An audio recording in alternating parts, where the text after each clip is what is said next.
Hello everyone, welcome to Naira study. हम आप सब कैसे हैं? आई होप कि आप बहुत अच्छे होंगे और अपनी स्टडी को बहुत ही अच्छे से कर रहे होंगे। फ्रेंड्स, आज का जो लेक्चर है वो आप लोगों के लिए बहुत ही ज्यादा खास होने वाला है। क्यों खास होने वाला है? क्योंकि हमने आपसे कहा था कि उससे रिलेटेड आपके लिए हम क्लास लेकर आएंगे जिससे आप लोगों को बहुत ही ज्यादा बेनिफिट मिल सके। क्योंकि आज हम जो बात करेंगे, जो आपका सब्जेक्ट शिक्षण अधिगम हो जाता है, उससे रिलेटेड हम कुछ बिंदुओं पर डिस्कस करेंगे। जो बिंदु मतलब क्या होता है, क्वेश्चन कैसे भी पूछ लें, अगर उन बिंदुओं के बारे में आपको पता है तो आप क्या करेंगे, कोई भी क्वेश्चन ऐसा नहीं होगा जो आप सोचेंगे कि हमें ये नहीं आता, आप उसके बारे में लिख जरूर देंगे। और सबसे बड़ी बात ये होती है, रटन पद्धति पे कभी भी काम नहीं करना चाहिए। आपको क्या है, चीजें समझ में आ गई, उसके बाद आपने अपनी भाषा में उसको लिखा, वो चीज बहुत ही अच्छी मानी जाती है। बाकी रहा सवाल अति लघु बहुविकल्पी का, तो हम बहुविकल्पी पे थोड़ी सी बात करते हैं कि बहुविकल्पी में भाई क्या होता है। उसमें तो चीजें आपको ग्रेड ही छांटनी होती है। भाई 4 ऑप्शन है, एक आपने ऑप्शन चूज कर लिया, बात खत्म हो गई। लेकिन वो सभी चीजें जो आप ऑप्शन चूज करेंगे वो किस पे चूज करेंगे? भाई जैसे आपको पता है, अधिगम का मतलब सीखना होता है, ठीक है। आपसे क्वेश्चन पूछा, अधिगम क्या है? सीखना है, अनुकरण करना है, या इनमें से दोनों या कोई नहीं। तो आपको पता है अधिगम सीखना है। तो आपने देखिए, हमने आपको पॉइंट बताया और वही पॉइंट आपके ऑब्जेक्टिव टाइप में आ गया, ठीक है। अब हम बताएंगे कि अधिगम क्या है। तो हम आपको डिटेल में बता रहे हैं कि अधिगम मतलब सीखना होता है। मनुष्य क्या करता है, जीवन पर्यंत तो कुछ ना कुछ सीखता है। ऐसा नहीं है कि आप एक एज के अकॉर्डिंग चीजों को सीखेंगे, आप एक टाइम के अकॉर्डिंग चीजों को सीखेंगे। चीजों को आप कैसे सीखेंगे? जीवन पर्यंत सीखेंगे, है ना। तो ये अधिगम हो जाता है। तो अगर ये आपका अति लघु में आ गया तो आपने फटाक से लिख दिया ना कि हम जो चीजें सीखते हैं जीवन पर्यंत सीखते हैं, वही अधिगम है। अधिगम मतलब सीखना होता है, हो गया ना। तो यानी अति लघु में आ जाए, आपका लघु में आ जाए, वस्तुनिष्ठ में आ जाए, आपको चीजें पता है, आप फटाक से टिक वाला है टिक कर देंगे, लिखने वाला है लिख देंगे, अपनी भाषा में लिख देंगे। ऐसा नहीं कि अपनी भाषा में आप लिखेंगे तो आपको नंबर कम मिलेंगे, ऐसा नहीं है। चीजें जो चीज पूछी जा रही है, जैसे कम्युनिकेशन, कम्युनिकेशन का यानी संप्रेषण, यानी संप्रेषण क्या होता है? कम्युनिकेशन तो क्या है, हम बातों का आदान प्रदान कर रहे हैं, है ना। हम कम्युनिकेशन कर रहे हैं, संप्रेषण कर रहे हैं। तो आपको पता है, आप फटाक से लिख डालोगे, पक्का आपका। अगर 1 नंबर का तो 1 नंबर पक्का, 2 नंबर का तो 2 नंबर पक्के, हो गया आपका। तो बस इसी तरह से आज हम डिस्कस करेंगे। सो आप लोग वीडियो में लास्ट तक बने रहिएगा। बहुत ज्यादा लेंथी डिस्कस नहीं करेंगे क्योंकि आप लोगों के पास टाइम है कम, लेकिन उतना जरूर करेंगे कि हर एक चीज को कवर कर पाए। क्योंकि अगर कवर ही नहीं कर पाएंगे, आधी चीजें रह जाएंगी, तो भी वो आपको बेनिफिट कैसे देंगी? पूरा बेनिफिट आपको नहीं मिल पाएगा ना। तो इसलिए आप लोग क्या कीजिए, बिना स्किप किए हुए चीजों को देखिए, समझिए, और जैसा जैसा मैं बताती हूँ उसी तरह से आप चीजों को लिखिएगा, तो देखिएगा आपको कितना बेनिफिट मिलेगा, ठीक है। तो सबसे पहले हम बात कर लेते हैं आपका शिक्षण पर। तो शिक्षण का मतलब क्या होता है? शिक्षण, क्योंकि आपका सब्जेक्ट ही है शिक्षण अधिगम, तो शिक्षण का मतलब भी सीखना होता है। शिक्षण अधिगम यानी हम क्या कर रहे हैं, शिक्षा के बारे में हम सीख रहे हैं। हम कुछ चीजों को क्या कर रहे हैं, हम चीजों को अर्जित कर रहे हैं। अब अर्जित मतलब क्या होता है? किसी ने जैसे एक पॉइंट को समझेंगे, उसमें बहुत सारे पॉइंट्स आएंगे, उनको भी सीखते चलेंगे, क्योंकि आपके क्वेश्चन में आ जाता है अर्जित प्रेरक क्या है, जन्मजात प्रेरक क्या है। तो आप क्या करते हैं, चीजों को आप सीखते हैं। जो चीजों को आप सीखते हैं यानी जिसमें आपका क्या होता है, जिसमें आपको धन देना पड़ता है, टाइम लगता है, संघर्ष करना पड़ता है, वो आपकी क्या है, अर्जित प्रेरक। यानी आप उनको अर्जित कर रहे हो, कैसे? अपना टाइम देकर, अपना पैसा देकर, है ना, स्ट्रगल करके, तो वो क्या हो जाते हैं, अर्जित हो जाते हैं। उसको आपने क्या किया, अर्जित किया। और एक होता है जन्मजात। क्या होता है? जन्मजात होता है। तो जन्मजात का मतलब ये होता है कि आप जब आपने जन्म लिया तो कैसे आप सीख कर आए दुनिया में। तो क्या क्या चीजें आप सीख कर आते हैं? ऐसा तो नहीं है कि लैंदी क्वेश्चन आप सीख के आते हैं, ऐसा तो नहीं है।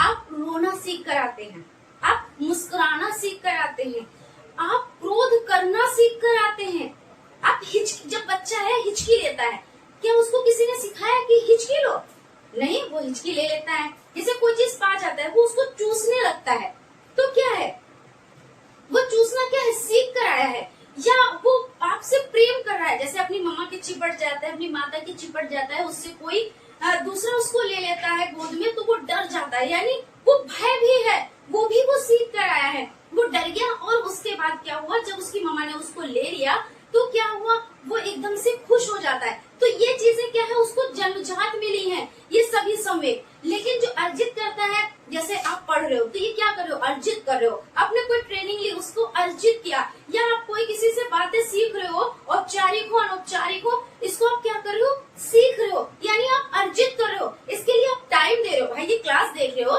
तो क्या है, उसके लिए टाइम तो दे रहे हो ना, पैसा भी खर्च करते हो, ठीक है भाई। अगर आप मोबाइल में, लैपटॉप में या कंप्यूटर में, तो क्या इसमें पैसा नहीं लगा, पैसा लगा, तो यानी ये आपका हो जाता है, ठीक है। और शिक्षण पे हम लोग थे, शिक्षण मतलब सीखना होता है, जो हम क्या करते हैं, जन्म से मृत्यु तक हम सीखते हैं। कैसे सीखते हैं, जन्म से मृत्यु तक, यानी कह सकते हैं आप जब तक हम कब्र में नहीं पहुंच जाते तब तक हम कुछ ना कुछ सीखते रहते हैं, ठीक है। इतना आप लिख देंगे, इनफ होगा, ठीक। अभी यहाँ पे एक बात आ गई थी, औपचारिक अनौपचारिक की, वेरी इंपॉर्टेंट पॉइंट है ये, इसको आप नोट कीजिएगा। ये होता क्या है, औपचारिक का मतलब होता है कि जो आप ज्ञान ले रहे हैं वो उसके लिए एक समय निश्चित है, ठीक है, समय भाई निश्चित है, उसके लिए एक क्या है, जगह निश्चित है, भाई जगह भी निश्चित है, ठीक है। एक टीचर है, आप अभी ये शिक्षा कैसे ले रहे हैं, ये औपचारिक ले रहे हैं, क्योंकि इसके लिए आपका एक सिलेबस है भाई। डीएलएड फर्स्ट सेमेस्टर में है तो क्या एक सिलेबस है, आपने इसके लिए पैसा भी दिया, आप इसके लिए कॉलेज भी जाते हो, एक टाइम से जाते हो, एक शिक्षक आते हैं एक सब्जेक्ट पढ़ाते हैं, दूसरे शिक्षक आते हैं दूसरा सब्जेक्ट पढ़ाते हैं, यानी क्या है, ये औपचारिक शिक्षा है, ठीक है। अनौपचारिक शिक्षा के बारे में बात कर लेते हैं, बहुत ज्यादा लेंथी नहीं जाएंगे, उतना चीजों को सीखेंगे जितना आप लोगों के लिए इम्पोर्टेंट है। जितना आप लिख कर, अगर लघु में आ जाए तो 2 नंबर आपके पक्के हैं, अति लघु में आ जाए तो 1 नंबर पक्का है, वस्तुनिष्ठ में आ जाए तो 1 नंबर पक्का है, ठीक है। उसके बाद हम बात करेंगे आपका जो हो जाता है अनौपचारिक शिक्षा, ठीक है। अनौपचारिक शिक्षा पर हम बात कर लेते हैं। अनौपचारिक शिक्षा जो हो जाती है, वो शिक्षा आपकी जो रहती है वो कैसी रहती है, तो इसमें क्या होता है, कोई टाइम नहीं होता है, आप कभी भी किसी से भी शिक्षा सीख सकते हैं। जैसे आपके यहाँ कोई गेस्ट आया, आपने उनसे कुछ सीख लिया, ठीक है, आपने उनसे कुछ सीख लिया, या मान लीजिए आप कहीं जा रहे हैं, वहां पे आपने सीख लिया, चलते फिरते में आपने सीख लिया, एक छोटा बच्चा आपके घर पे आया, आपने उससे भी कुछ सीखा। लोग सीखते हैं भाई, छोटे बच्चे से भी हम सीखते हैं, यहाँ तक एक पागल मनुष्य से भी हम कुछ ना कुछ सीखते हैं। तो ये कौन सी शिक्षा हो जाती है, ये अनौपचारिक शिक्षा हो जाती है, जिसका कोई टाइम नहीं है, कोई सिलेबस नहीं है, जिसके लिए हमें कुछ खर्च नहीं करना पड़ता है और हम जिंदगी भर सीखते रहते हैं, ठीक है। यहाँ तक क्लियर हो गया। अब आप अनौपचारिक और औपचारिक शिक्षा भी बहुत अच्छे से लिख लेंगे, और प्रेरक भी आप बहुत अच्छे से लिख लेंगे कि अर्जित प्रेरक होते हैं, जन्मजात प्रेरक होते हैं, अधिगम के बारे में भी आप लिख ले जाएंगे, क्योंकि ये सब्जेक्ट ही इसका नाम है शिक्षण अधिगम, तो इसके बारे में तो क्वेश्चन आना ही आना है, ठीक है। अब आपका हो जाता है उत्तम शिक्षण क्या होता है, तो उत्तम शिक्षण का मतलब, उत्तम मतलब होता है भाई बहुत अच्छा, है ना, बहुत अच्छा।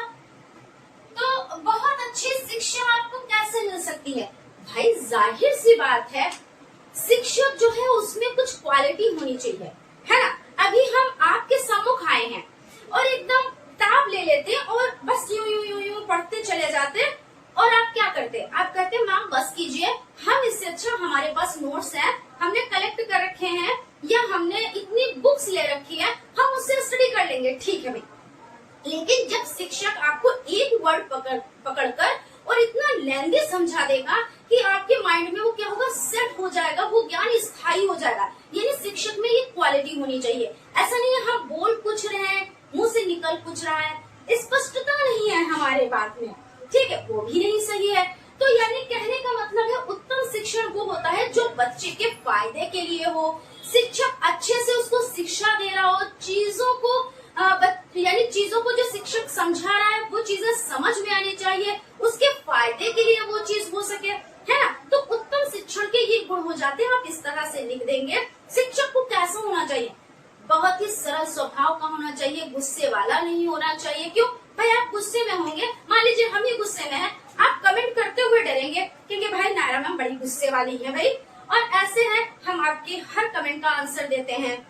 ये भी कहते हैं आप लोग कमेंट क्या कीजिए, अगर कहीं पे कोई डाउट है, कोई कंफ्यूजन है तो आप लोग कमेंट कीजिए, तो आप करते हो। हम सॉफ्टली बहुत ही सरल स्वभाव से आपको आंसर देते हैं। तो मतलब क्या है, मतलब ये है कि शिक्षक को ऐसा होना चाहिए कि जुड़ाव हो सके दोनों में, क्या है, हम चीजों का आदान प्रदान यानी कम्युनिकेशन यानी संप्रेषण कर सके और उसमें कोई बाधा भी ना आए। तो शिक्षक को ऐसा होना चाहिए। तो आप इतना लिख देंगे, इनफ होगा, ठीक है। अब उसके बाद हम बात करेंगे शिक्षण में खेल पर विधि, शिक्षण में खेल विधि, ठीक है। तो शिक्षण में जो खेल विधि होती है तो उसका क्या फायदा होता है, उसका फायदा ये होता है कि अभी आप क्या करें, अभी आपको शिक्षण हम कैसे दें, थोड़ा सा एंजॉयमेंट कराते हैं, कोई चुटकुला सुना देते हैं, कोई अच्छी बात बता देते हैं, तो आप क्या करते हो, थोड़ा सा कुछ नहीं तो आप क्या करते हैं, स्माइल तो फेस पे ले ही आते हैं कि मैम क्या कह रही हैं, ऐसे करके ना स्माइल ले आती है।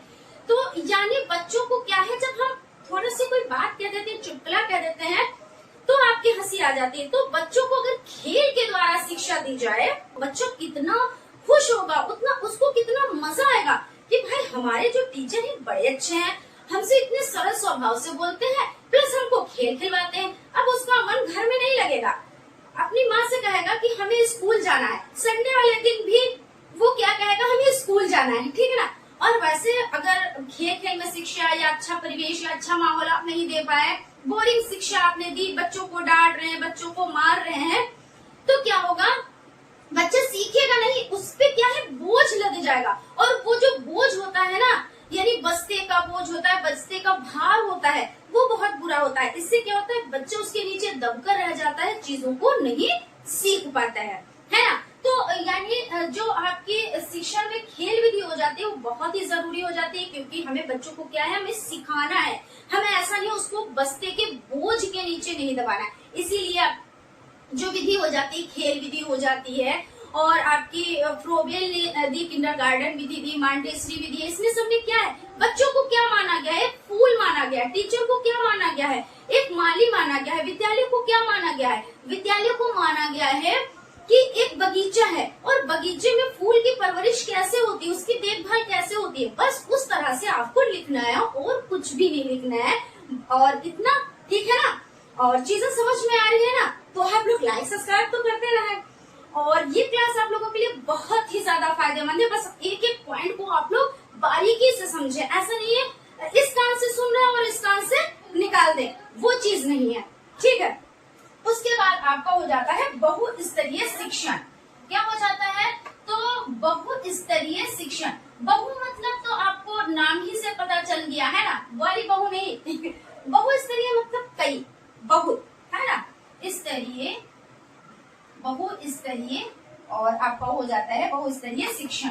तो इसमें आपको क्या समझना है, इसमें ये चीज देखनी है कि यानी बहुस्तरीय शिक्षण वो होता है कि जिसमें एक से ज्यादा कक्षा के बच्चे क्या करते हैं, एक साथ बैठकर शिक्षा लेते हैं। ये कब होता है, जैसे मान लीजिए स्कूल में क्लासेस कम है, ठीक है ना, तो वहाँ पे क्या करेंगे, बच्चे हैं ज्यादा, क्लासेस हैं कम, ठीक है, तो उनको 2 क्लास के बच्चों को एक क्लास में बिठा दिया जाता है। बाकी अनुशासन बना के रखना होता है, और ऐसा भी नहीं, इतना भी अनुशासन नहीं बना के रखा जाता है, नहीं बैठे रहो, शिक्षक केंद्रित शिक्षा जैसी नहीं, बाल केंद्रित शिक्षा जैसी, जिसमें मॉनिटर का बहुत बड़ा रोल होता है, ठीक है। उसके बाद है निदानात्मक और उपचारात्मक। क्या होते हैं, निदानात्मक, और जितना हम बता रहे हैं उसमें आज हम ये नहीं कहेंगे, ये आप लोगों के लिए बहुत ज्यादा इम्पोर्टेंट है, जितना मैं बता रही हूँ ये सभी चीजें इम्पोर्टेंट है, ठीक है। तो निदान, यहाँ पे देखिए हम लिख देते हैं निदानात्मक, निदानात्मक, और आपका क्या है, उपचारात्मक। तो इसमें आपका क्या है, देखिए सबसे पहला सवाल ये आता है, यानी क्वेश्चन ये आता है कि निदान पहले आता है या उपचार पहले आता है। अब आप कंफ्यूज, मान लीजिए आपका क्वेश्चन आ गया वस्तुनिष्ठ टाइप में कि निदान से पहले उपचार आता है या उपचार से पहले निदान आता है, तो आप क्या बताएंगे। तो जब तक आप समझेंगे नहीं तब तक नहीं कर पाएंगे। तो निदान आता है पहले, फर्स्ट नंबर पे निदान आता है, सेकेंड नंबर पे आपका उपचार आता है। क्यों? जैसे आप गए डॉक्टर के यहाँ, मान लीजिए आपकी फीवर है, ठीक है, अरे ऐसा ना हो भाई कल छोड़ के परसों एग्जाम है, हम अपने के लिए कह रहे हैं, मान लीजिए हमारे फीवर है, ठीक है, तो क्या हुआ कि हम डॉक्टर के पास गए, ठीक है, अब डॉक्टर के पास गए तो उसने हमको ऐसे ही दवा नहीं दी, हमको कैसे वो दवा देगा? डॉक्टर जब जांच करेगा कि हमको प्रॉब्लम क्या है, आखिर फीवर आया क्यों, है ना, तब हमको क्या करेगा, अगर इंजेक्शन लगाने वाला होगा तो भाई इंजेक्शन लगाएगा, ग्लूकोज चढ़ाने वाला होगा तो ग्लूकोज, बहुत ज्यादा फीवर है, बहुत ज्यादा प्रॉब्लम है, भाई डायग्नोस करेगा तो उसमें क्या प्रॉब्लम निकल आएगी तो हमको तो नहीं पता, हम तो सिर्फ यही समझ रहे हमारे फीवर है, हो सकता है कोई ज्यादा प्रॉब्लम निकल आए और हो सकता है कुछ भी प्रॉब्लम ना निकले, थोड़ा बहुत फीवर हो गया है, हल्की सी मेडिसिन दे दी, काम खत्म। बस वही चीज होती है निदानात्मक और उपचारात्मक शिक्षण। यानी कि क्या होता है कि बच्चा, जैसे हम बच्चे को पढ़ा रहे हैं, अब बच्चा सुन नहीं रहा, ध्यान नहीं दे रहा, हम देख रहे हैं कि बच्चा ये हमारे पे ध्यान नहीं दे रहा है, यानी हम जो बता रहे हैं उस पर ध्यान नहीं दे रहा, बाकी सारे बच्चे ध्यान दे रहे हैं, आखिर ऐसा क्यों है? अब हम क्या उसको खड़ा कर देंगे कि तुम क्यों नहीं सुन रहे हो, तुमको हम मारेंगे या तुमको हम डांटेंगे या तुम क्लास से बाहर निकल जाओ, ऐसा नहीं, उस पर हम ध्यान देंगे कि आखिर इसमें प्रॉब्लम है कहाँ पे। फिर हम क्या करेंगे, जब हमारा पीरियड खत्म होगा फिर हम उसको बुलाएंगे, फिर हम उससे बात करेंगे, फिर हम जानेंगे कि आखिर इसको प्रॉब्लम है कहाँ पे। अगर हमको पता चला कि उसको सुनने में प्रॉब्लम है, जब भाई किसी को सुनने में प्रॉब्लम होती है तो वो ध्यान कैसे देगा जब उसको सुनाई ही नहीं पड़ रहा है ना, और जब कुछ सुनाई नहीं पड़ रहा है तो वो इधर उधर देखेगा भी क्यों? क्योंकि जब वो सुन ही नहीं पा रहा है तो ध्यान ही नहीं है, तो क्या जाने हम क्या बोल रहे हैं, है ना। तो क्या है, हम उसकी क्या करेंगे, जांच पड़ताल करेंगे, उसके बाद क्या होगा, हम उसका करेंगे उपचार, उसके मम्मी पापा से बताएंगे, है ना, उसके लिए दवाओं का अरेंजमेंट कराएंगे। अगर उसको सुनने में प्रॉब्लम है तो उसके लिए मशीन, या अगर वो दवा से ड्रॉप से सही हो रहा है वो भी अच्छी बात है, भाई जितनी कम ही इलाज से बच्चा ठीक हो जाए उतना अच्छा है, तो ये हो जाता है, ठीक है। तो ये भी समझ लीजिए बहुत ही जरूरी है, यानी आज की क्लास ही पूरी बहुत ज्यादा इम्पोर्टेंट है, ठीक है। देख लेते हैं हम लोग शिक्षण सिद्धांत, क्या देखेंगे, शिक्षण सिद्धांत देखेंगे। तो शिक्षण सिद्धांत जो हो जाते हैं उसमें कौन कौन से हो जाते हैं, तो हम कुछ सिद्धांतों को देख लेंगे, आप लोग के लिए जितना हम बोल रहे हैं उतना अगर आप लिख देंगे तो इनफ होगा, है ना। तो शिक्षण सिद्धांत जो हो जाता है, तो सबसे पहले अगर कोई सिद्धांत बहुत ज्यादा इम्पोर्टेंट है, यानी सिद्धांत लिखने में अगर ऐसे भी क्वेश्चन पूछ ले कि बताएं कि शिक्षण सिद्धांत में कौन सा सिद्धांत सबसे प्रथम आता है, ठीक है, तो उसमें 4 ऑप्शन दे दिए, एक रुचि का सिद्धांत दे दिया, एक मैच्योरिटी परिपक्वता का सिद्धांत दे दिया, एक वातावरण का सिद्धांत दे दिया, एक व्यक्तित्व भिन्नता का दे दिया। तो आप किस पे करेंगे, मैच्योरिटी भी लग रही है क्योंकि वातावरण, मैम बार बार बताती है वातावरण का बहुत बड़ा रोल है, बिल्कुल रोल है, लेकिन कब रोल है, जब आप पढ़ने में इंटरेस्ट लेंगे। भाई आप पढ़ रहे हैं, मान लीजिए अभी हम आपको पढ़ा रहे हैं, ठीक है, और आप पढ़ रहे हो, अभी एकदम से शोर शराबा होने लगे तो क्या होगा, तभी तो यानी जो माहौल है, वातावरण है उसका, लेकिन जब आप पढ़ ही नहीं रहे हैं और आप इंटरेस्ट ही नहीं ले रहे हैं तो शोर शराबा हो या कुछ भी हो, आपसे तो कोई मतलब नहीं, ना हमसे कोई मतलब है। यानी सबसे बड़ा महत्व है जिसका, तो वो है रुचि का सिद्धांत। क्या है, वो है रुचि का सिद्धांत। अगर आप में रुचि है तभी आप पढ़ने बैठेंगे, और जब पढ़ेंगे तो आप में मैच्योरिटी है तो आप उसको और अच्छे से पढ़ेंगे, माहौल अच्छा बनाएंगे, अगर नहीं भी अच्छा है तो अच्छा बनाएंगे, वरना आप डिमांड करेंगे अच्छे माहौल की कि भाई अगर घर में कोई कलेश हो रहा है कुछ, तो आप कहेंगे खामोश हो जाए, हमारा परसों एग्जाम है तो हमको अच्छे से पढ़ लेने दे, है ना। लेकिन जब रुचि नहीं तो आप तो मजा लेने चले जाओगे, कहोगे अरे चलो थोड़ा सा माइंड भी फ्रेश हुआ, इतनी देर हमको पढ़ना नहीं पड़ा, है ना। तो अगर रुचि नहीं है तो कुछ भी नहीं है, ठीक है। तो रुचि का सिद्धांत हो जाता है, तो रुचि मतलब फर्स्ट नंबर पे आती है, और रुचि मतलब इंटरेस्ट, और इंटरेस्ट के बारे में हमने एक्सप्लेन कर दिया आपको।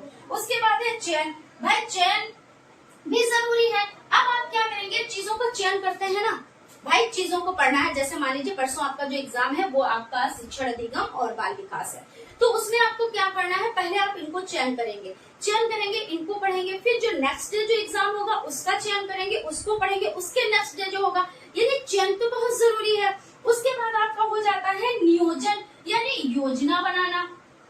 नियोजन मतलब योजना बनाना तो बहुत जरूरी है, क्योंकि आप क्या करते हो, किसी चीज की योजना बनाते हो, हमें 2 घंटे पढ़ना है, 3 घंटे पढ़ना है, 4 घंटे पढ़ना है, या नायरा मैम का क्लास लेना है, इसमें हमको 2 घंटे देने हैं, 3 घंटे देने हैं, हमको फिर उसके नोट्स भी पढ़ने हैं, हमको फिर पीडीएफ नोट्स भी पढ़ने हैं। इस तरह से आप क्या करोगे, योजना बनाओगे, वो भी बहुत जरूरी है शिक्षा में। उसके बाद आपका हो जाता है व्यक्तित्व भिन्नता। तो व्यक्तित्व जो भिन्नता होती है वो क्या होती है भाई, जब हम शिक्षा दे रहे हैं तो ऐसा नहीं है सभी को एक जैसी चीजें समझ में आ रही है, बिल्कुल नहीं है, बिल्कुल भी ऐसा नहीं होता। किसी को बहुत ज्यादा चीजें समझ में आ रही होंगी, कोई कह रहा होगा मैम अभी तो समझ में आ रहा है, अभी जब आपकी क्लास खत्म होगी उसके बाद ऐसा लगेगा यहाँ से सुना यहाँ से निकाल दिया, या निकल गया, निकाल नहीं दिया, निकल गया मैम क्या करें। या ऐसा कुछ लोग ऐसा कहेंगे कि नहीं समझ में तो आया, अगर एक बार और देख लेंगे क्लास तो और ज्यादा समझ में आ जाएगा। देखिए 1 मिनट में हमने 3 जैसे लोगों के बारे में बात कर ली है ना। तो कोई क्या होता है, प्रतिभाशाली बच्चा होता है, कोई क्या होता है, सामान्य बच्चा होता है, कोई क्या होता है, मंदबुद्धि होता है ना, कोई बहुत ज्यादा इतना प्रतिभाशाली होता है, 140 से ऊपर का उसका आईक्यू होता है, 180 तक जाता है। तो यानी व्यक्तिगत भिन्नता होती है। कोई क्या है, लंबा है, कोई क्या है, मोटा है, कोई क्या है, काला है, कोई क्या है, गोरा है। यानी बुद्धि से तो भिन्नता होती ही है, शरीर से भी भिन्नता होती है। सब आपको एक जैसे दिखते हैं? नहीं दिखते हैं, सब में कोई ना कोई फर्क होता है। यहाँ तक जो ट्विंस होते हैं उनमें भी फर्क होता है। तो ये हो जाती है व्यक्तिगत भिन्नता। उसके बाद चलते हैं, नेक्स्ट है शिक्षण कौशल। तो शिक्षण कौशल जो आपका हो जाता है उसमें आपका देखिए शिक्षण कौशल जो होता है, शिक्षण कौशल, तो इसमें व्यवहार का महत्वपूर्ण होता है, मतलब व्यवहार महत्वपूर्ण होता है। क्योंकि जब हम शिक्षा लेते हैं तो क्या होता है, हम शिक्षा जब ग्रहण कर लेते हैं, अभी आप वेल क्वालिफाइड बंदे से मिले, ठीक है, और आप जिसका आधा ज्ञान है उससे मिले, और जिसको बिल्कुल भी ज्ञान नहीं है उससे मिले, तो क्या होगा, फर्क होगा। क्योंकि क्या होता है, जब हम शिक्षा लेते हैं तो हमारे व्यवहार में परिवर्तन हो जाता है। क्योंकि आपने बहुत लोगों का ऐसा देखा होगा कि कुछ लोग क्या करते हैं, अपने टाइम को इस तरह से खराब करते हैं, वो दूसरों की बातें करते हैं, दूसरों की बुराइयां करते हैं, और उनको अपने से नहीं रहता है, उनको दूसरों की फिक्र रहती है। वो क्या है, जो जिन्होंने स्कूल का दरवाजा तक नहीं देखा है, ठीक है, उन्होंने कोई ज्ञान लिया ही नहीं है। वो ज्ञान देखिए सभी एक जैसे होते हैं, चाहे कहते नहीं है कि हिंदी पढ़ो, उर्दू पढ़ो, अरबी पढ़ो, इंग्लिश पढ़ो, हर जगह पे एक ही चीज लिखी है, ना तो किसी की बुराई करो और ना ही किसी के साथ बुरा करो, ना ही किसी के साथ गलत करो।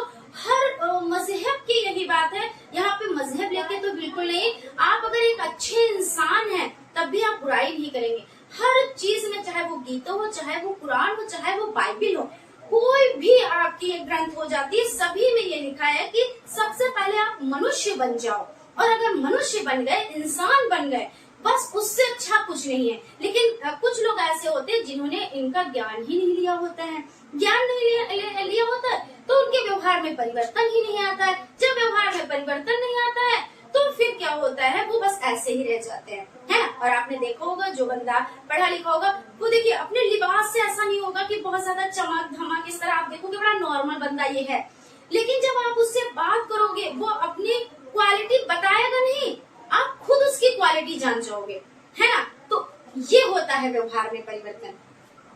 आप समझ गए ना व्यवहार में परिवर्तन क्या होता है।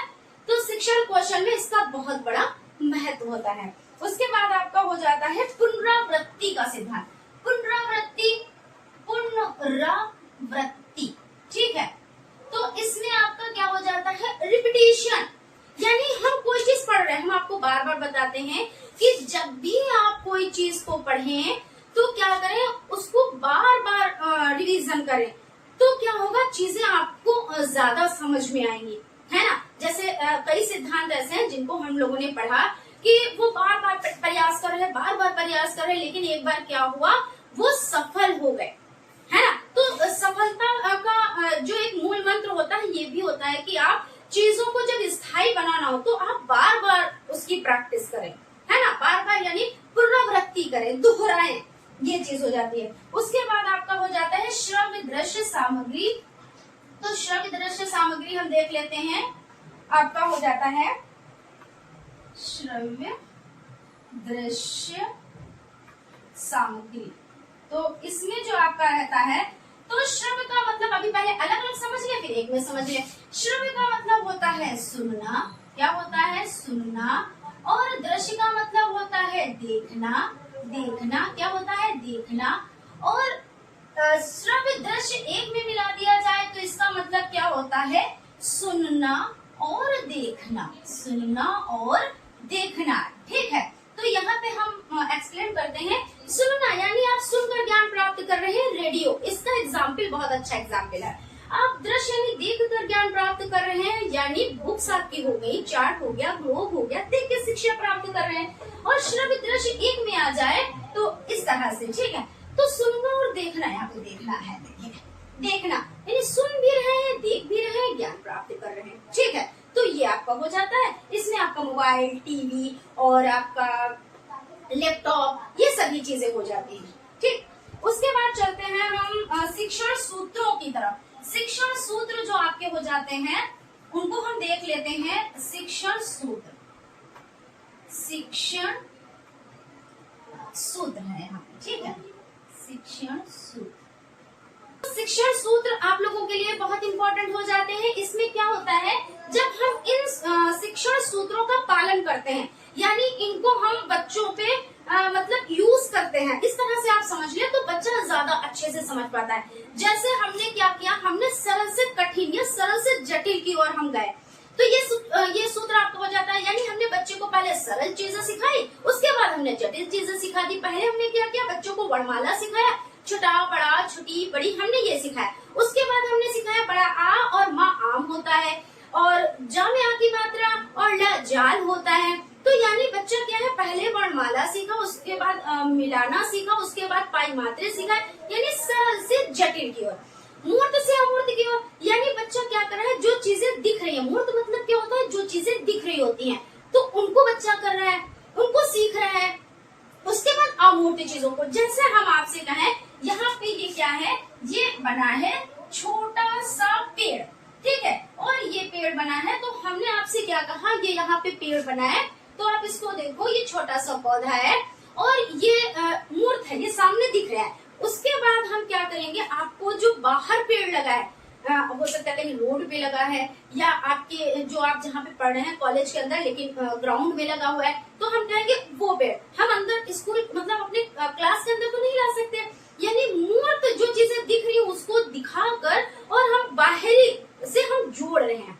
ज्ञात से ज्ञात, ज्ञात से ज्ञात सूत्र हो जाता है, यानी चीजें जो आपको आ रही होती हैं, जो चीजें आ रही होती है, यानी जानकारी है आपको, ठीक है, उससे हम जोड़कर अज्ञात, यानी उससे हम जोड़कर जो आपको नहीं पता है वो चीजें हम आपको बताएंगे, ये होता है ज्ञात से ज्ञात। विश्लेषण से संश्लेषण, वी फॉर विश्लेषण, वी फॉर विखंडन, यानी खंडन कर देना, ठीक है, खंडन किया यानी उसको तोड़ दिया, उसको खंड यानी टुकड़े कर दिए, ठीक है, तो टुकड़ों में चीजों को दिखाया।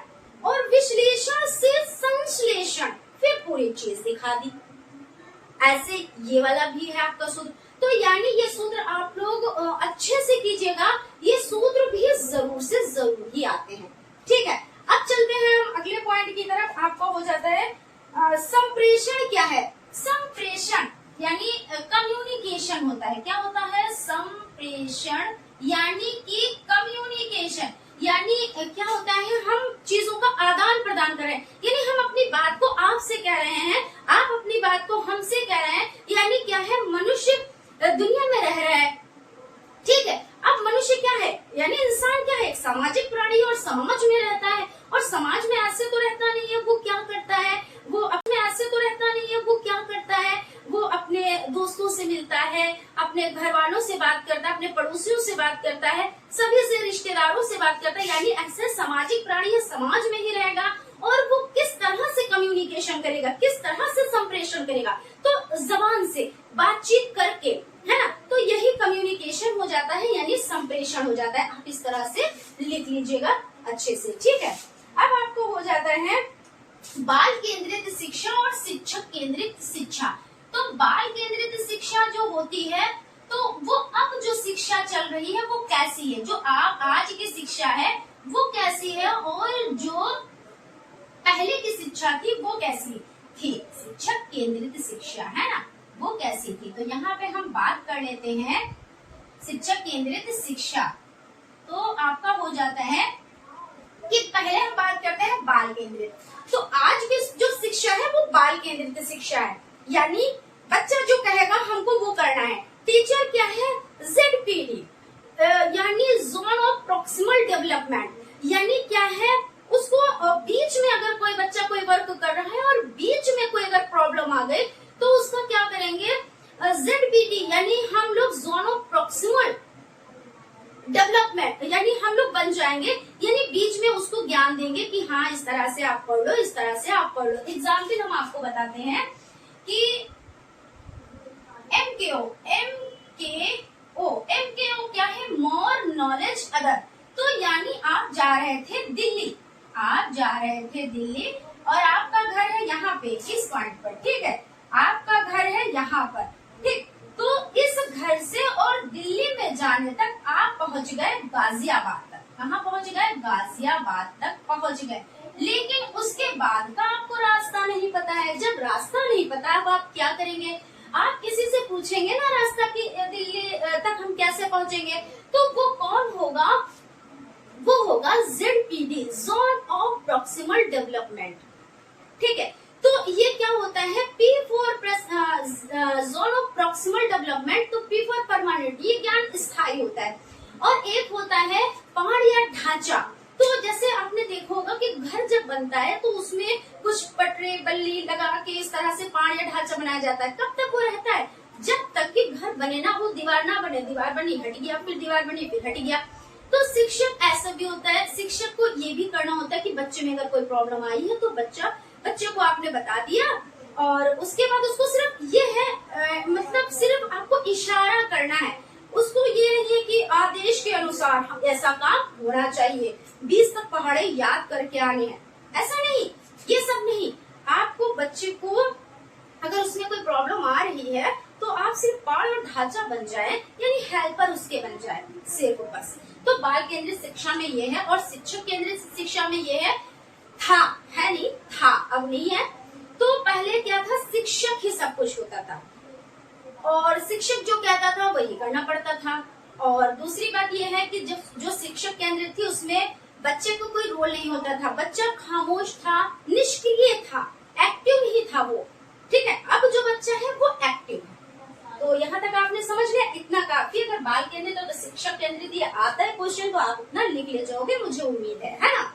अब चलते हैं, हम लोग बात कर लेते हैं, इसमें हो जाती है बाल केंद्रित जो शिक्षण है पर उसकी प्रविधियां कौन कौन सी हो जाती हैं। तो इसमें आपकी जो प्रविधियां हो जाती है, विधियां हो जाती हैं, तो वो कौन कौन सी हो जाती है, तो हम बात कर लेते हैं। एक हो जाती है खेल विधि हो जाती है, किंडरगार्टन विधि हो जाती है, मॉन्टेसरी विधि हो जाती है, और आपकी हो जाती है डे क्रॉली विधि। तो ये सभी विधि हो जाती है। तो इसमें क्या होता है, हमने आपको बताया कि इन विधियों में क्या चीज है, खेल विधि, बच्चों को खेल खेल में शिक्षा देना, है ना। फ्रोबेल ने किंडरगार्टन विधि, तो इसमें भी बच्चों को क्या है, आपको बता चुके हैं कि फूल समझा जाता है, और शिक्षक को माली और विद्यालय को गार्डन बगीचा, है ना। यही चीज तो डे क्रॉली में ये होता है कि जो बच्चा सेंस मतलब नहीं लगा पाता है वो चीज है। तो इसमें 18 वर्ष तक के बच्चों को हॉस्टल के द्वारा शिक्षा मतलब दी जाती है, उनको समझा जाता है और उन पर वर्क किया जाता है, ठीक है।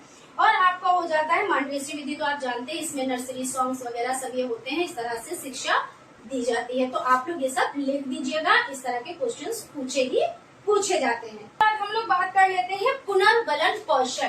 पुनर्बलन कौशल का मतलब क्या होता है, तो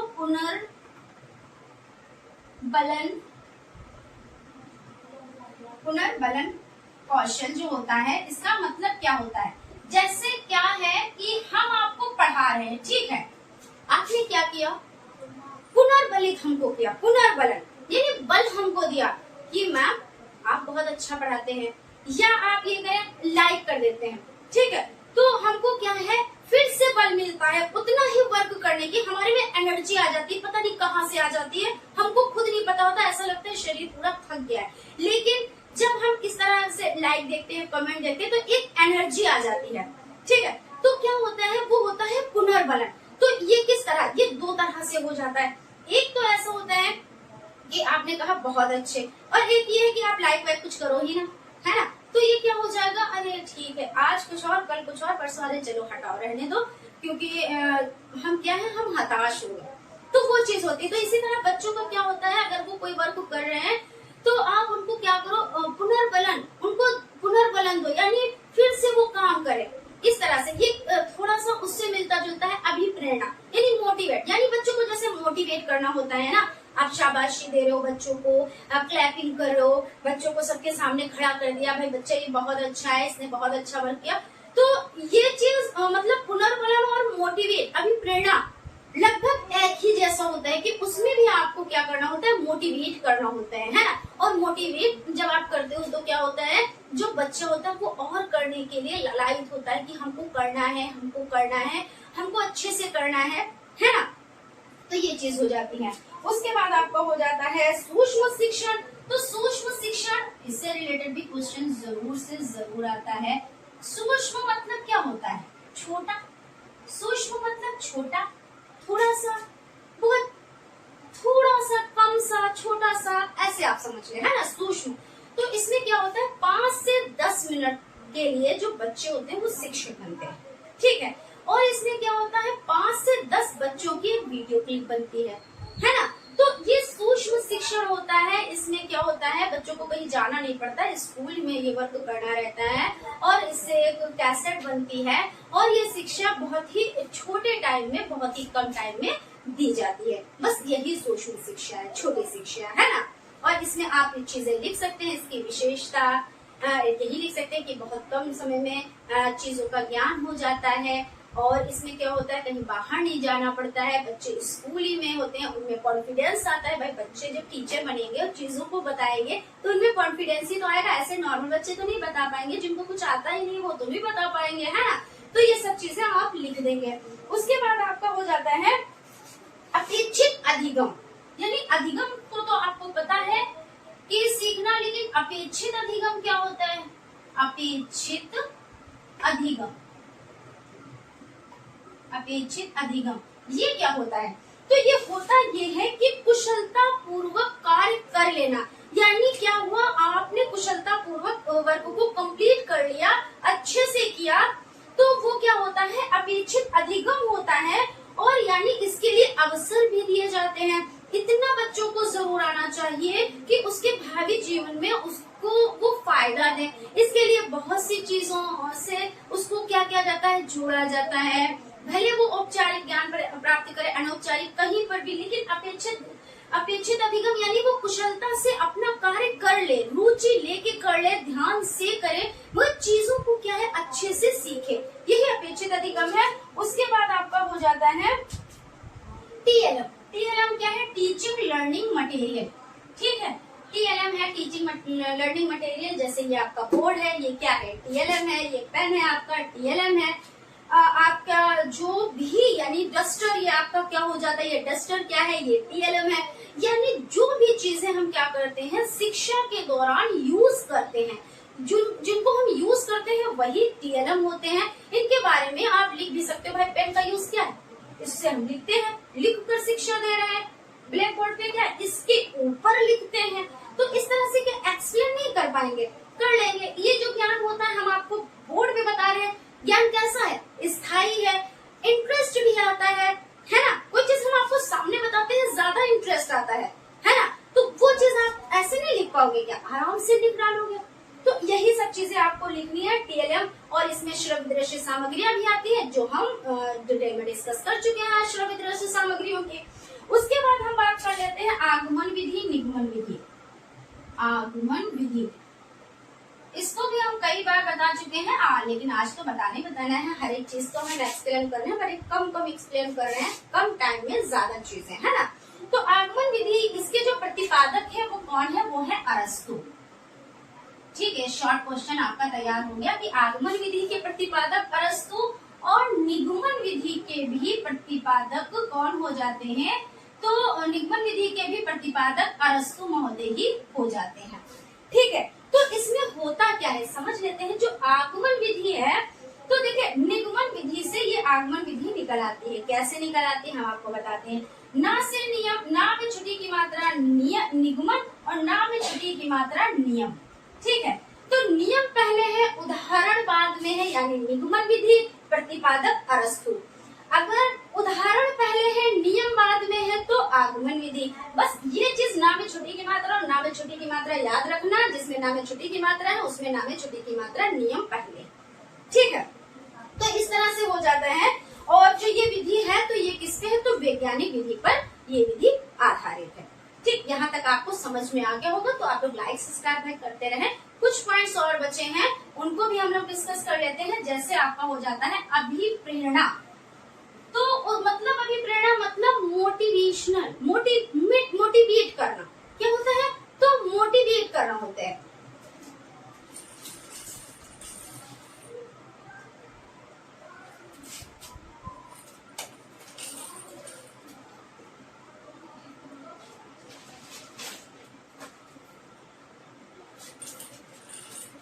तो इसमें क्या हो जाता है, आपका प्रेरणा या अभिप्रेरणा क्या हो जाता है, तो ये होता है कितने, तो ये दो तरह से होता है। एक होता है शाब्दिक और एक कैसा होता है, यहाँ पे थोड़ा सा बड़ा बना देते हैं।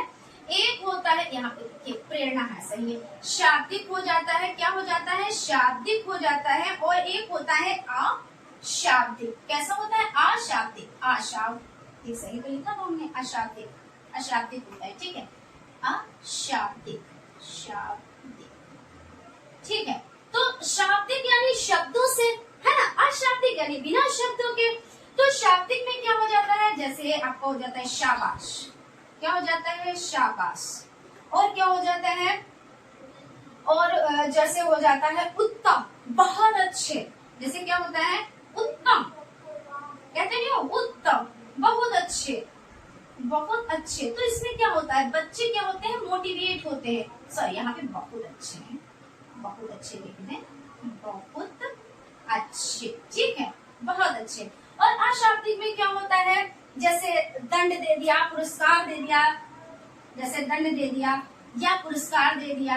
तो इसमें अब दंड और पुरस्कार नाम आपने एक पास लिखा, अब आपके माइंड में ये चीज आ रही होगी, होता है वही चीज कि दंड देंगे तो वो आपको डिमोटिवेट होगा, और बच्चा, और अगर आप क्या करेंगे, पुरस्कार देंगे तो वो मोटिवेट होगा। डिमोटिवेट करने का सबसे अच्छा तरीका है, उसको दंड दे दो। आज अगर बच्चा पढ़ रहा है, कल वो पढ़ेगा नहीं, आज स्कूल आ रहा है, कल वो आएगा नहीं, इतना समझ लेना।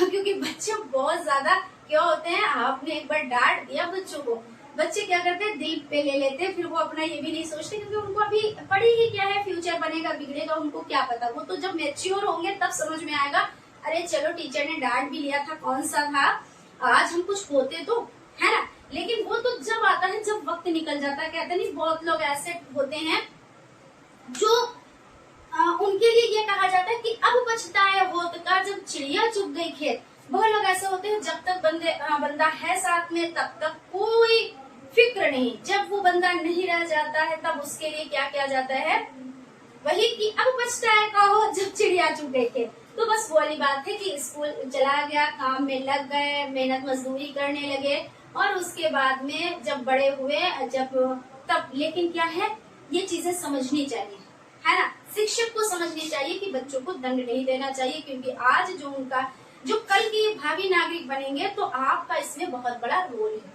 तो उस तरह से बच्चों पर वर्क करना चाहिए, क्योंकि आप लोग भावी शिक्षक बनने वाले हो, तो बच्चों का भविष्य आपके हाथ में आने वाला है ना। तो आप लोग बच्चों से कभी भी दंड देकर वर्क ना कराइएगा। पुरस्कार, शाबाश, बहुत अच्छे, उत्तम, अति उत्तम, ऐसा। ठीक है, तो यहाँ पे आपका प्रेरणा भी हो गया। उसके बाद प्रश्नोत्तर विधि। प्रश्नोत्तर विधि तो नाम से ही पता चली है, जिसमें प्रश्न किए जाते हैं। ये विधि किसने दी, तो सुकरात महोदय ने दी। इस विधि को और क्या कहा जाता है, तो सुकराती विधि भी कहा जाता है। और इसमें क्या होता है, जब आप प्रश्न करेंगे तो बच्चा क्या है, एक्टिव तो रहेगा। यहाँ पे हम लिख भी देते हैं, इसके बारे में बता रहे हैं। प्रश्नोत्तर विधि, प्रश्नोत्तर विधि, तो यानी बच्चा क्या है, इसमें एक्टिव है। एक्टिव कैसे है कि बच्चा ये सोच रहा है, अब टीचर जी हमसे कौन सा सवाल कर लेंगी, है ना, ऐसा होता है ना। यानी वो एक्टिव है, उसकी तर्क शक्ति वो कार्य कर रही है, काम कर रही है। यानी ऐसा तो नहीं है हमने ये चीज पढ़ी थी, ये चीज तो नहीं पूछ लेंगे, ये चीज नहीं पूछ लेंगे, ऐसे करके होता नहीं तो बच्चों में। यानी उसकी तर्क शक्ति भी बढ़ रही है, चीजें वो सोच भी रहा है, यानी वो एक्टिव है। और सबसे बड़ी बात क्या है, बच्चा एक्टिव है, वो चीज सबसे अच्छी मानी जाती है। ठीक है, तो ये प्रश्नोत्तर विधि हो जाती है। सुकरात महोदय ने ये इस विधि को दिया, इसलिए इसे सुकराती विधि भी कहा जाता है। बाकी इसके बारे में चीजें आ जाती तो आप इस तरह से लिख सकते हैं कि बच्चे एक्टिव रहते हैं, बच्चों का माइंड चलता है और विधि अच्छी है। यानी जब प्रश्न किए जाते हैं तो आपने जैसे जो चीज पढ़ी और अभी हम आपसे इसके बारे में फीडबैक ले लें कि आपने क्या पढ़ा, अच्छा बताओ अधिगम क्या होता है, अच्छा बताओ कम्युनिकेशन क्या होता है, अच्छा बताओ अभिप्रेरणा क्या होती है। तो ये चीज अच्छी है ना, क्योंकि हमें पता चल गया आपने कितना सीखा कितना नहीं सीखा, तो सही है। तो यानी आपको बस किसी तरह से लिखना और कुछ लिखना ही नहीं है। अब आ जाती है बारी गणित किट के जो उपकरण है उनकी। तो गणित किट जो है होती है वो भाई किस लिए होती है, भाई सहूलियत के लिए होती है। यानी जब हम गणित पढ़ते हैं तो उसमें जब किट में जो चीजें रखी होती हैं तो वो हमें क्या करती हैं, गणित पढ़ने में हेल्प करती हैं। तो इसमें कौन कौन सी चीजें होती हैं तो हम समझ लेते हैं। एक हो जाता है फैंसन डिस्क, क्या हो जाता है, फैंसन डिस्क हो जाता है। एक क्या हो जाता है, एक आपका हो जाता है डोमिनोज। क्वेश्चन ये आया था कि गणित किट में गणित किट की सामग्री कौन है, डोमिनोज है। तो उसमें डोमिनोज आंसर था, लेकिन लोग बहुत ज्यादा क्या थे, कंफ्यूज थे कि डोमिनोज है कैसे। तो ये जोड़ घटाने के लिए लाभप्रद है। उसके बाद आपका हो जाता है पट्टिकाएं, क्या हो जाता है, पट्टिकाएं। और इसको और क्या कह सकते हैं, इसको कह सकते हैं क्विज़नेपर, क्विज़नेयर कहा जाता है, क्विज़नेयर कहा जाता है। हाँ ये चीज याद आ गई, इसको कहा जाता है क्विज़नेयर।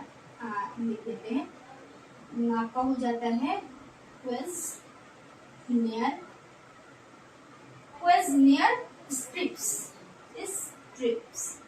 तो हो सकता है पट्टिकाएं ना आए, क्योंकि पट्टिकाएं जैसे आप देखेंगे तो ये गणित किट का मटेरियल है, लेकिन क्विज़नेयर स्ट्रिप्स आएगा तो आप कंफ्यूज हो जाएंगे। ठीक है, तो इन चीजों को ज्यादा ध्यान में रखिएगा। बाकी तो सभी चीजें ध्यान में रखनी ही है, लेकिन आप इन चीजों को ज्यादा ध्यान में रखिएगा। उसके बाद ठोस आकृतियां हो जाती है ना, ठोस आकृतियां हो जाती हैं, आकृतियां हो जाती है। ठीक है, ये चीज हो गई। बाकी हमने आगमन निगमन विधि पर डिस्कस कर लिया है। ठीक है, तो यहाँ पर आगमन निगमन विधि क्यों हमने बताया कि एकदम से याद आ गया कि हाँ आगमन निगमन विधि भी बतानी है, नहीं हो गया है आपका। तो दो बार रिपीट नहीं करेंगे, चीजें उतनी ही चीजें बताएंगे जितना आप लोगों के लिए ये है कि रिवीजन के टाइम आपको ये भी है कि टाइम भी वेस्ट ना हो और चीजें अच्छे से समझ में भी आ जाए और आपके लिए लाभप्रद भी हो। ठीक है फ्रेंड, तो आज का सेशन यहीं पे खत्म करते हैं, इसको विराम देते हैं। और अभी आप लोगों से जब मुलाकात होगी तो वो बाल विकास के क्लास में होगी, उसमें भी हम इसी तरह से डिस्कस करेंगे, कुछ पॉइंटों को उठाएंगे जो पॉइंट्स आते हैं, जो आप लोगों के लिए बहुत बहुत बहुत ज्यादा इम्पोर्टेंट है। तो उस क्लास को भी आप लोग जरूर देखिएगा, क्योंकि हम आपकी तैयारी उस तरह से करा रहे हैं कि ये नहीं कि सिर्फ फॉर्मेलिटी है कि हाँ हमने सिलेबस कंप्लीट करा दिया और चीजें बस आप जानो आपका काम, ऐसा नहीं है। हमारी रिस्पॉन्सिबिलिटी है भाई, हमने आपकी जिम्मेदारी ली है कि आपको यानी आपको हमारे साथ और हमको आपके साथ 2 साल तक रहना है, बहुत लंबा टाइम स्पेंड करना है। तो आप कब साथ में रहेंगे, जब आपको उस तरह की चीजें मिलेंगी हमसे, है ना। तो यानी दोनों में एक क्या होगा, जुड़ाव होगा। तो जुड़ाव हमारा और आपका कैसे होगा भाई, शिक्षा के माध्यम से ही होगा, है ना। तो बाकी हम यहाँ पे विराम लेते हैं, मिलते हैं अगले क्लास में। आप लोग खुश रहें, हंसते रहें, मुस्कुराते रहें और पढ़ाई को सीरियसली करते रहें। हंसे हो, थोड़ा बहुत हंसे, लेकिन अब 2-3 दिन एग्जाम हो जाने दे, उसके बाद खुल के हंसिएगा। ठीक है, तो चल मिलते हैं फिर क्लास में। Thank you and bye bye.